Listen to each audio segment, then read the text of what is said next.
Soomaali yahuud ma joogan gaalo ma joogan dadka dhan waa muslim dadka xagga Soomaali joogsa kula dhaqmaan dadka Soomaalida xagga jooga they are fine they are okay family se kula dhaqmaan family gaaga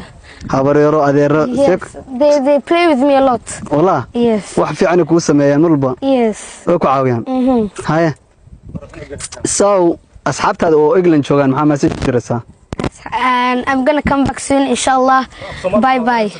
so Somali imaad ma leedahay yes alhamdulillah Somali is very good so asxaabadana jirto inta loo soo wado waxbarasho la keeniyo wixii ka aaminsan meeshan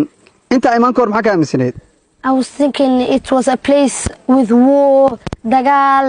everyone if you see someone look at them they will kick you or punch you sasa ka aaminsan inta iman tigada wallahi haddana ka waran seebay alhamdulillah everyone loves me I have good friends I have good parents alhamdulillah meeshan sida u maleedis ma no oo fiicanta family-ga si fiican ku wada dhaqma alhamdulillah so